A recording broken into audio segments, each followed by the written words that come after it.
नमस्कार, मैं Sucheta, vastu energy researcher. आज हम बहुत इंटरेस्टिंग टॉपिक पे बात करेंगे, वो है एल्बर्ट पाइक के बारे में। एक ऐसा इतिहास का कैरेक्टर है जिन्होंने बहुत सारी ऐसी चीज़ें इनके लाइफ से जुड़ी हुई हैं जो इनको रहस्यवादी बनाता है, और एक बहुत इंटरेस्टिंग कैरेक्टर होने के कारण ये जो इनकी लाइफ में जो इनकी घटनाक्रम है ये बताता है कि किस प्रकार से इन्होंने तीन वर्ल्ड वॉर को प्लान किया था। और जो तीन प्लान जो प्लॉटिंग और प्लानिंग इन्होंने की थी वर्ल्ड वॉर को लेके, फर्स्ट वर्ल्ड वॉर और सेकेंड वर्ल्ड वॉर, ये पूरी तरीके से वैसे ही होता हुआ दिखा जैसे इन्होंने प्लान किया था। और कौन सी शताब्दी में?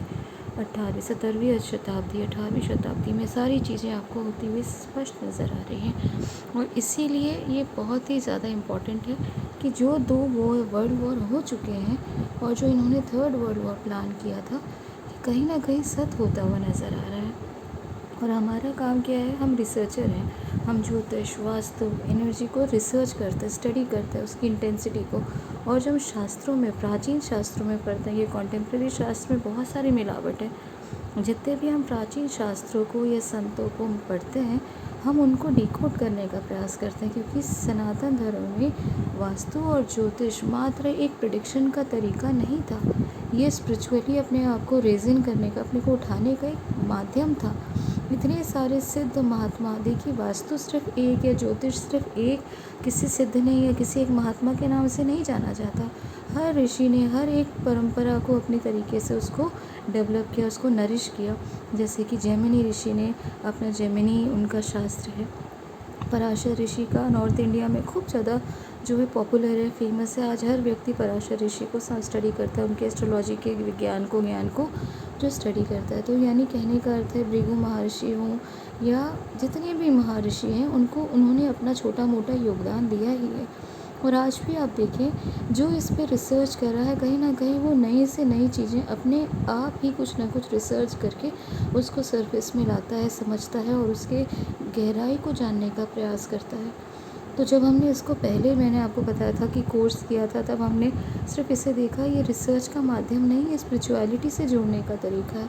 यही सारी चीज़ आप एनर्जी के साथ में भी, एनर्जी साइंस के साथ में भी देखते हैं। तो वापस हम अपने सब्जेक्ट में आते हैं। जब आप इन्हें समझ, जो एल्बर्ट पाइक को रिसर्च करेंगे, तो इनका जो सीधे तौर पर इनको जो कहा जाता है, वो 33 डिग्री फ्री मेसन कहा जाता है।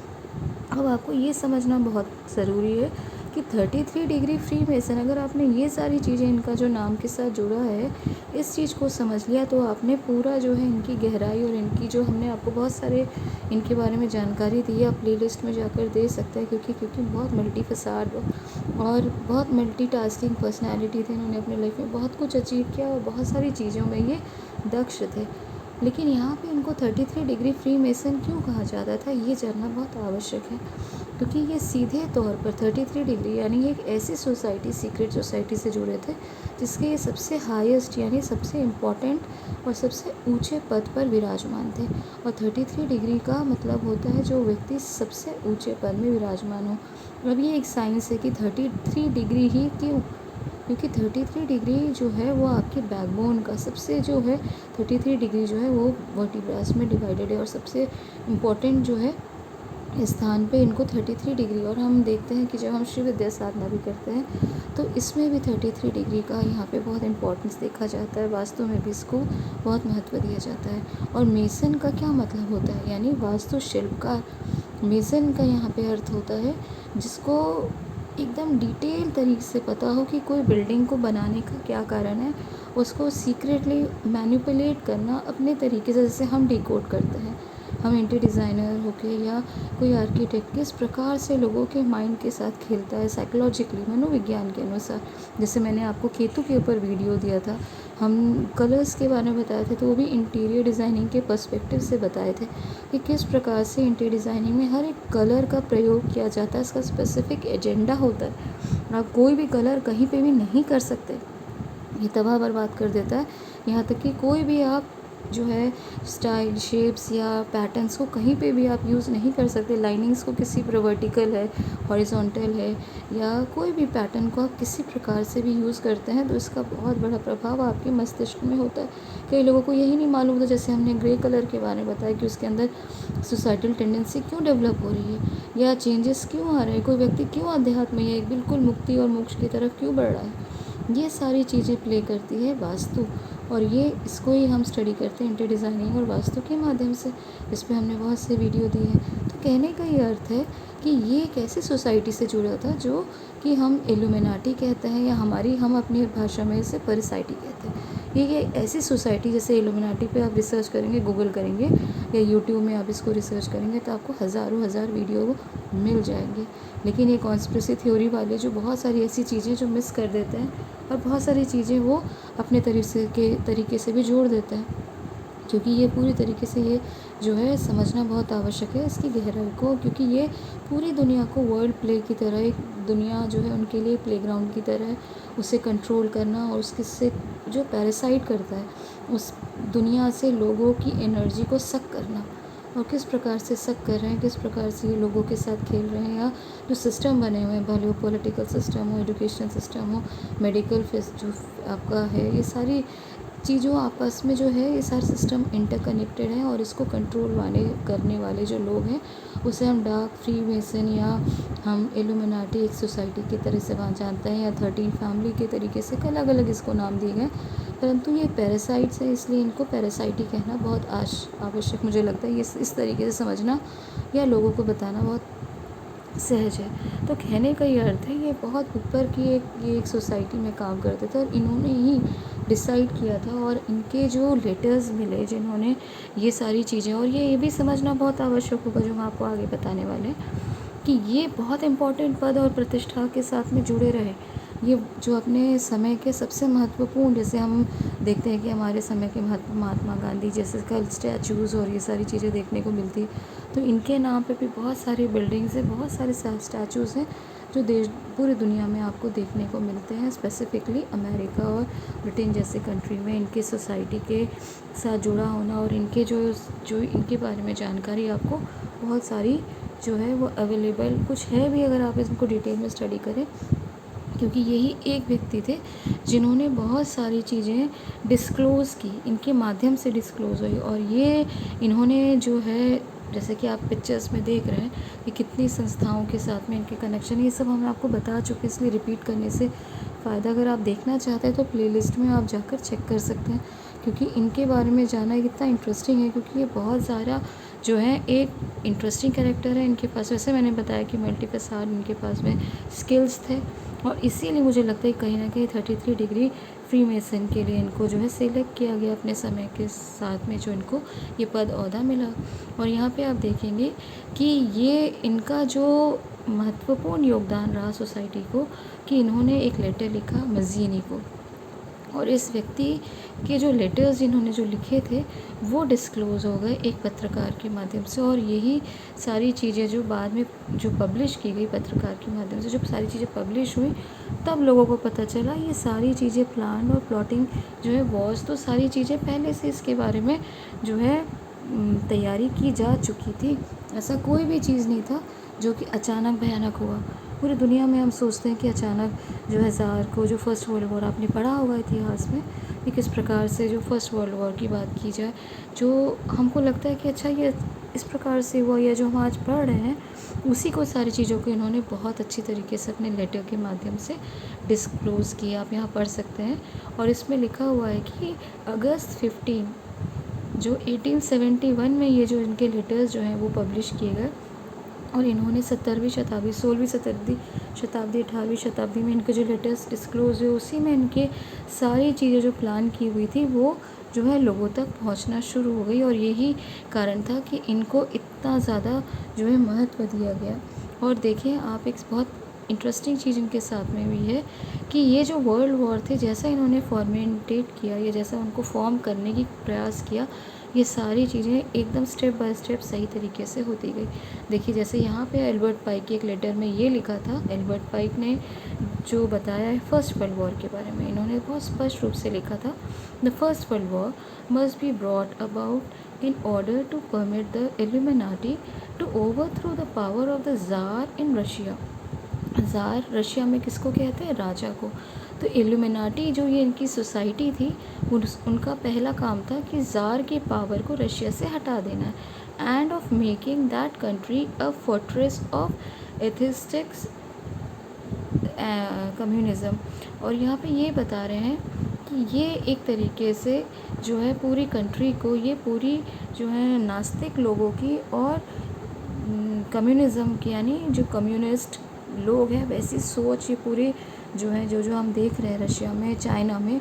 वहाँ पे चाइना में तो माओवाद कहा जाता है, क्योंकि माओ एक लीडर के नाम से जो कम्युनिस्ट सोच जो है वहाँ पैदा की गई, और पूरी दुनिया को लेनिन और ये सारी मार्क्सवादी जो सोच थी वहाँ पे ज़ार को हटा के वहाँ के लोगों को ओवरथ्रो करके जो ये सोच वहाँ पे है डालना और लोगों को पूरी तरीके से कन्वर्ट कर देना, ऐसी सोच के साथ उनका माइंड भी वॉश करके उनका माइंड जो है पूरी तरह से कंट्रोल करने का यहाँ पे काम किया जाएगा। कब? फर्स्ट वर्ल्ड वॉर में। और आप देख रहे हैं कि किस प्रकार से सेम चीज़ें हुई, ज़ार को ख़त्म किया गया, उसके फैमिली के सारे लोगों को, इस प्रकार से रशिया की जो वर्ल्ड वॉर फर्स्ट में सिचुएशन सेम ऐसे ही थी। और उसी के बाद से हम देखते हैं कि वहाँ पे कम्युनिज़म आया, लोग नास्तिक हो गए, और ये जो उनकी पूरी प्लानिंग थी वो सरफेस में आई। उसके बाद हम देखते हैं कि सेकेंड वर्ल्ड वॉर में लेटर में स्पष्ट तरीके से लिखा है कि the second world war must B formatted by taking advantage of the difference between the fascist and the political Zionist. Fascist वो लोग होते हैं जो पूरे सिस्टम, सेंट्रल सिस्टम को कंट्रोल करने वाले पावरफुल जो व्यक्ति होते हैं, और ज़ायनिस्ट वो होते हैं जो यहूदी, जो जिनके पास में पावर है। ये आपको समझना होगा। जो डार्क सोसाइटी है, जिसको इल्यूमिनाटी या ब्लड लाइन के 13 फैमिली और ब्लड लाइन, इस तरीके से बहुत सारे नामों से आप जानते होंगे या इनके बारे में पढ़ा होगा, नहीं पढ़ा होगा तो आप इसको पढ़ सकते हैं, रिसर्च कर सकते हैं, इट्स वेरी इंटरेस्टिंग। तो यहाँ पे ज़ायनिस्ट वो होते हैं जिनके हाथ में पावर होता है। ऐसे यहूदी दो प्रकार के हैं, एक तो सिंपल इनोसेंट जिनको देश दुनिया किसी भी पावर से मतलब नहीं है, और एक ऐसे यहूदी हैं जिनके हाथ में पूरी दुनिया का पावर है। इसलिए आप देखेंगे इज़राइल की कोई भी बात जो अमेरिका जैसा पावरफुल कंट्री भी वो नहीं कर सकता, उसको मना नहीं कर सकता, उसे भी सारी चीज़ों, क्योंकि एक तरीके से अमेरिका की पावर, अमेरिका की सत्ता और पूरी पॉलिटिकल से लेके सारी चीज़ें जो है आज उनके ज़ायनिस्ट के पावर में है। जो ज़ायनिस्ट कम्युनिटी है, जिसको हम इल्यूमिनाटी कहते हैं, उनके हाथ में है, और यही जो है वो पूरे अपने ब्लड लाइन को इस तरह से कंट्रोल करके रखें कि इसीलिए ये पूरी जो है अपने आसपास के लोगों को ही ये सारी चीज़ें जो है दे दी जाती है इनको कंट्रोल करने के लिए।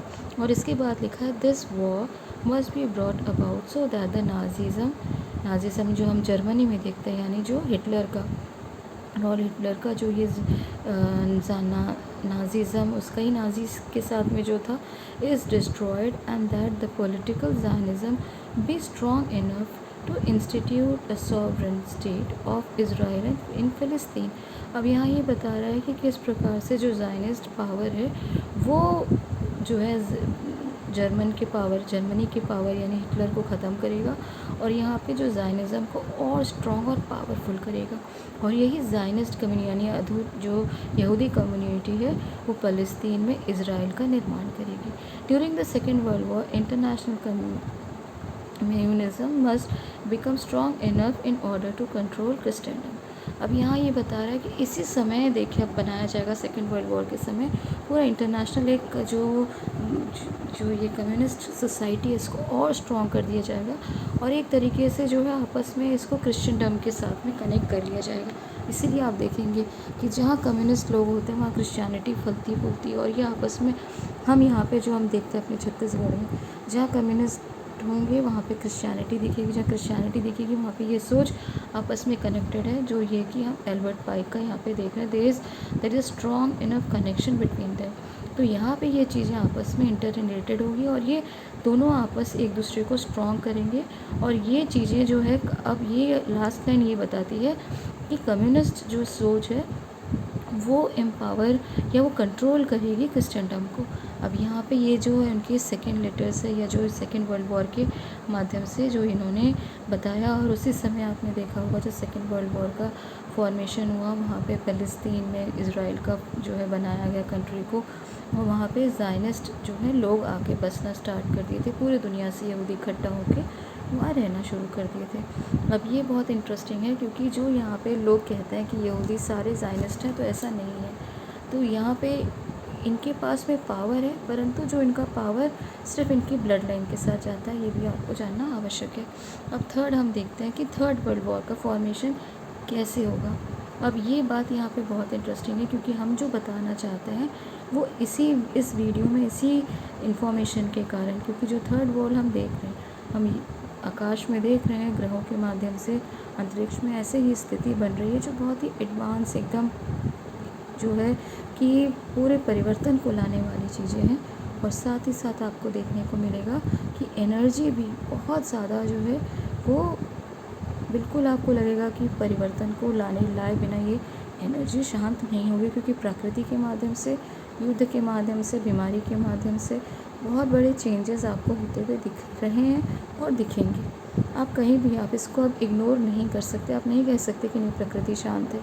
आप नहीं कह सकते कि जो चीज़ें हम एनर्जी, जो रिसर्चर हैं, जो हम देख रहे हैं, जो हम समझ रहे हैं, जो एनर्जी हम नाप रहे हैं, वो इतनी एडवांस और इतनी ज़्यादा ख़तरनाक रूप से बढ़ चुकी है कि ऐसा लगता है कि इसको एकदम से शांत होना अब संभव नहीं है, जब तक बहुत ह्यूज परिवर्तन, ह्यूज जैसे हमने कहा है कि एमिनेंट चेंज होना ही है। तो ये सारी चीज़ें वो आपको आगे देखने को मिलेगी। और ये सारी चीज़ें जो हम एक रिसर्च के साथ में हम देखते हैं, एक एस्ट्रोलॉजर या एक वास्तु रिसर्चर के साथ में जो हम देखते हैं, एनर्जी को हम जब नापते हैं, ये चीज़ बिल्कुल सटीक बैठती है, या बिल्कुल कहना चाहिए कि एकदम मैच करती है ये एल्बर्ट पाइक की थर्ड वर्ल्ड वॉर की सिचुएशन को लेके। और ये बहुत इंटरेस्टिंग है, क्योंकि थर्ड वर्ल्ड वॉर में जो इन्होंने बताया था, third world war must B formatted between the political Zionist. अब यहाँ देखिए बिल्कुल स्पष्ट लिखा है पॉलिटिकल ज़ायनिस्ट, यानी जो लोग पावर में हैं, सत्ता में हैं, वो जो यहूदी है उनके साथ में। अब ये जो है between the political Zionist and the leader of the Islamic world, जितने भी इस्लामिक लीडर्स हैं, ये सारे जो अपने आप को किसी भी लेवल में हो, बड़े लेवल में हो, छोटे लेवल में हो, कंट्री के कोई पद में हो, बड़ी कंट्री का जैसे CM PM जो है ये हो, या अपनी मस्जिद का ही क्यों ना कोई व्यक्ति हो, अब ये सारे इनको एक लीडर की तरह जो है, अब इनके बीच में एक वॉर्स की स्थिति बनेगी। The war must be conducted in such a way that the Islam and the political Zionist mutually destroy each other. अब ये स्पष्ट कह रहा है कि ज़ायनिज़्म जो है यहूदियों के पावर में आकर, जो ऐसे लोग भी हैं जैसे अमेरिका, ये लोग भी जो है, अब जैसे आज ही आपने न्यूज़ पढ़ी होगी कि जो 5 आई से जुड़े हुए जो कंट्री है, अमेरिका, ऑस्ट्रेलिया, उसमें ब्रिटेन और ऑस्ट्रेलिया, तो मुझे ध्यान है कि इसमें लिखा था कि सारी 5 आई से जुड़ी हुई जो कंट्रीज, मैक्सिमम कंट्रीज जो है वो फ़िलिस्तीन को अब रिकॉग्नाइज़ करेगी। तो यहाँ पे स्पष्ट है कि कहीं ना कहीं ये गेम है जो कि आपस में अब इनको भिड़ाना है। और ये जो लीडर है इस्लामिक वर्ल्ड से, ये आपस में ज़ायनिस्ट यानी यहूदियों को और इनके बीच में बहुत बड़ा युद्ध होगा, और दोनों आपस में एक दूसरे को डिस्ट्रॉय कर देगी। ये तो हुआ रिलीजन, अब्राहमिक रिलीजन के बारे में। दो कि अब्राहमिक रिलीजन हम जानते हैं 3 रिलीजन होते हैं, एक जो इसको हम कहते हैं यहूदियों का, एक मुस्लिम इस्लाम का, और तीसरा क्रिश्चियनिटी का। तो यहाँ तो हमने देखा कि यहूदी और इस्लाम से जुड़े हुए लोग आपस में एक दूसरे को किस तरह से डिस्ट्रॉय करने वाले हैं, और जो सारे लीडर्स के साथ में ये ज़ायनिस्ट पॉलिटिकली पावरफुल लोग जो ब्लड लाइन से जुड़े हुए हैं, इनका अंत यहाँ पे ये पूरी तरह से कर देंगे थर्ड वर्ल्ड वॉर में। अब हम पढ़ते हैं कि जो अब्राहमिक रिलीजन का थर्ड जो पिलर है वो है क्रिश्चियनिटी के बारे में जो एल्बर्ट पाइक ने लिखा है कि जो the multitude disillusioned with Christianity, whose deistic spirits will form the movement be without compassion। अब ये बता रहे हैं कि स्पिरिचुअलिटी और जो ये कम्युनिस्ट यहाँ जो ये क्रिश्चियन कम्युनिटी के फेथ में यहाँ पे बहुत ज़्यादा लोगों के मन में क्वेश्चन उठेंगे। ये अपने ही धर्म को, अपने रिलीजन को लेके ये प्रश्न उठाएंगे। और उसमें लिखा है और direction anxious for an idol. अब ये ढूंढेंगे एंग्शियसली अपने एक आइडल को लेके, क्योंकि जो ये बता रहे हैं कि रैप्चर होगा, क्योंकि बहुत ज़्यादा आप देखें रैप्चर के जो है न्यूज़ फैलाई जा रही है, ये इशू के वापस जो है दोबारा आने का। अगर आप किसी भी वीडियो किसी भी प्लेटफॉर्म में जाए सोशल मीडिया की, क्रिश्चियनिटी से जुड़ा हुआ, तो रैप्चर को लेके बहुत ज़्यादा जो है जानकारी दी जा रही है कि कहीं ना कहीं रैप्चर होने वाला है, अर्थात जो मसीही को मानने वाले जो लोग हैं वो ऊपर उठा लिए जाएंगे। और जो 23 सितंबर को बाकी जो लोग हैं, उन्हें जो बिलीवर्स नहीं हैं, क्रिश्चियनिटी को नहीं मानते, उनको यहीं पे जो है ख़त्म होने के लिए छोड़ दिया जाएगा। तो हो सकता है ये सारी चीज़ें ना घटें, और उसके लिए जो है ये अपने एक आइडल को ढूंढ रहे हैं, और कहीं ना कहीं इनके बीच में अपने फेथ को लेके, अपने जो है रिलीजन को लेके ये बहुत ज़्यादा अब डिल्यूजन की स्थिति में है। और उसके बाद ये लिखा है will receive the universal manifestation of the pure doctrine of Lucifer brought finally out in the public view। अब ये समझ रहे हैं कि इसमें ऐसी चीज़ें इनके धर्म से जुड़ी हुई बाहर आएंगी जो इनको हिला देंगी, और हो सकता है कि लूसीफर से जुड़ा हुआ कोई ऐसा जो उनके धर्म में चीज़ जो finally will be in the public, और लोगों के धर्म को लेके, क्रिश्चियनिटी को लेके, यहाँ पे भ्रम की स्थिति को लेके ये बहुत ज़्यादा डिप्रेस हो जाएंगे, और हो सकता है कि एक दूसरे आइडल को या एक दूसरे फॉर्म को स्टडी या रिसर्च करने या उसको प्रे करने के लिए खोज में लग जाएंगे। और आखिरी में यहाँ लिखा है which will follow the destruction of Christianity and atheism both conquered and exterminated at the same time। अब बता रहा है कि यहाँ पे समय आएगा जब क्रिश्चियनिटी और नास्तिकवाद दोनों ही चीज़ें, जो ईश्वर को नहीं मानते ये लोग और जो क्रिश्चियनिटी के साथ में जुड़े हुए हैं, उनको कॉन्कर्ड किया जाएगा और एक्सटर्मिनेट कर दिया जाएगा एट द सेम टाइम। अब ये सारी चीज़ें तो एल्बर्ट पाइक ने अपने तरीके से लिखी है, क्योंकि इनका जो है ये प्लानिंग और प्लॉटिंग इन्होंने सोचिए कि कितने ही वर्षों पहले 17वीं शताब्दी में ही इसको सब प्लानिंग कर ली थी। और ये इसलिए इंटरेस्टिंग है क्योंकि ये चीज़ें आपको स्तर में आती हुई नज़र आएंगी। और यही नहीं, जो हमने आपको बताया था कि अब जो परिस्थिति बन रही है, आज जो ग्रहण की परिस्थिति, आप ये देखेंगे बहुत सारी नई चीज़ें होती हुई आपको नज़र आएंगी, क्योंकि ये जो ग्रहण है ये बहुत ही ज़्यादा इम्पॉर्टेंट है। बहुत सारी चीज़ें इसमें योगदान देंगी और बहुत बड़े परिवर्तन के लिए ये इंटेंसली आपकी लाइफ को इफ़ेक्ट करेगी और बहुत बड़े परिवर्तन की तरफ आपके कर्म अनुसार। अब ये अब कहना आपके लिए बहुत आवश्यक है, समझना आपके लिए बहुत आवश्यक है, और जानना कि अब जो युद्ध होगा, अब जो चेंजेस आएंगे, वो सीधे तौर पर धर्म और कर्म को लेके होंगे। क्योंकि जो ग्रहण की परिस्थिति बन रही है, हमने आपको पिछले वीडियो में बताया था कि ये सीधे तौर पर जो है, जो शनि की जो सप्तम जैसे जो वही डिग्री है, 7वीं डिग्री में जो ग्रहण पड़ रहा है, अर्थात ग्रहण के ऊपर जो स्पष्ट जो इनके ऊपर जो प्रभाव पड़ा शनिदेव का, जो ये स्पष्ट रूप से दिखाता है कि सोलर इक्लिप्स यानी कुछ बड़ा होने का एक समय, एक चेंज, जब कुछ भी नहीं होते, जब कुछ स्पेसिफिकली कुछ ऐसे ग्रह योग आदि नक्षत्रों का माध्यम नहीं होते, तो इसका असर सबके जीवन में होता ही है। तब तो आप ये समझ लीजिए इसमें बहुत सारे योगदान हैं, जैसे हमने आपको पिछले वीडियोज़ में बताया ही है। तो उसको रिपीट करने से अच्छा है कि आप जाके प्लेलिस्ट में चेक करें, और इसमें आप देखें कि जो ये सोलर इक्लिप्स अभी जो पड़ेगा, जिसमें बहुत सारे ग्रहों का, नक्षत्रों का, योगों का यहाँ पे इन्फ्लुएंस होगा, इसके कारण आप बहुत ज़्यादा चेंज देखेंगे। शनि की यहाँ पे जो इंटेंसिटी इतनी एक्सट्रीम होगी कि लोगों को कहीं ना कहीं इसका जो है योगदान अपने जीवन में, इसका परिवर्तन जो है वो निश्चित देखना पड़ेगा।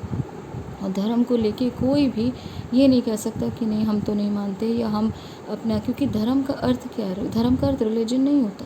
रिलीजन यानी आप एक बुक को मानते हैं, ईश्वर को मानते हैं। हमारा धर्म, सनातन धर्म क्या कहता है? जब आपको जो करना है उस कार्य को करना ही आपका धर्म है।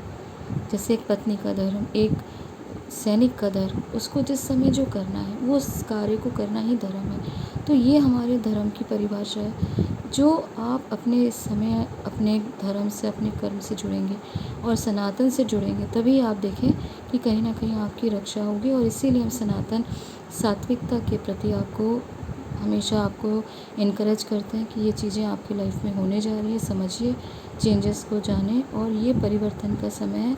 और ये एल्बर्ट पाइक की जानकारी हम आपको इसलिए देते हैं क्योंकि ऐसे बहुत सारी चीज़ें हैं जो आपस में घट रही है, परंतु इतना ऑथेंटिक जो दो वर्ल्ड वॉर को जो है उनके पत्रों के माध्यम से लोगों ने जाना। ये प्रिडिक्शन नहीं थी। प्रिडिक्शन का क्या अर्थ होता है? भविष्यवाणी, जो भविष्य को हम ज्योतिष या किसी माध्यम से या टैरो के या हस्तरेखा के माध्यम से लोगों को बताते हैं, ये भविष्यवाणी होती है कि ऐसा हो सकता है। परंतु ये उनकी पूरी प्लानिंग थी कि ये चीज़ें होंगी और इस प्रकार से इसको करना है, कैसे फॉर्मेट करना है, सारी चीज़ें उन्होंने डिस्कस की और उसके बाद में ये लेटर के माध्यम से इसका प्रचार भी किया। तो ये सारी चीज़ें आपको जानना आवश्यक है, इसलिए बहुत इंटरेस्टिंग है क्योंकि संत महात्माओं के बारे में तो हम जानते हैं, उन्होंने भी ऐसे परिवर्तन के बारे में बताया, परंतु ये एक लिखित और एक पूरे जो है हम कह सकते हैं जो पूरी इसकी जो है आपको डॉक्यूमेंटेशन के साथ में, ये एविडेंस के साथ में ये चीज़ें आपको मिल सकती हैं। इसको आप पढ़ सकते हैं, इसको रिसर्च कर सकते हैं। तो मुझे लगता है ये जानकारी आपको काफ़ी इंटरेस्टिंग लगेगी। आप चाहें तो इसको रिसर्च करें, इसके बारे में और जानना चाहते हैं तो हमारे भी प्लेलिस्ट में हमने कई चीज़ें बताई हैं। हमने मूवीज़ के बाद में से बताया कि वेस्टर्न मूवीज़, हॉलीवुड की ऐसी बहुत सारी मूवीज़ होती हैं जो बहुत ही ज़्यादा जो आपको होने वाले फ्यूचर के बारे में या ऐसी चीज़ें डिकोड करती हैं, क्योंकि जो एनर्जी कंट्रोल करती है दुनिया में, उनका एक नियम है, वो कोई भी चीज़ अचानक भयानक नहीं कर सकती, कर ही नहीं सकती। वो पहले उसका प्रचार करती है ताकि जो जागृत हैं, जो जानकार हैं, वो जाग जाएं, समझ लें, डिकोड कर लें और अपने लिए कुछ उसका जो है से अपने आप को बचाने का कोई ना कोई कार्य कर लें। और इनका नियम ही है कि इसको कोई भी गलत या कोई ख़राब सिचुएशन को अचानक नहीं ला सकते। तो बहुत सारे हॉलीवुड के माध्यम से या न्यूज़ के माध्यम से ये चीज़ें पब्लिश की जाती, बताई जाती हैं और इसमें हमने आपको बहुत सारा चीज़ें बताया भी है। और आगे भी अगर हमको कोई ऐसी इंटरेस्टिंग इन्फॉर्मेशन आपको लगेगी, कोई बहुत जो डिकोड करने लायक या आपको सीधे तरीके से असर करेगी, तो उसके बारे में भी हम डिस्कस करेंगे। ये जानकारी यहीं तक दी गई जानकारी पसंद आए तो हमारे चैनल को लाइक सब्सक्राइब ज़रूर करें। धन्यवाद।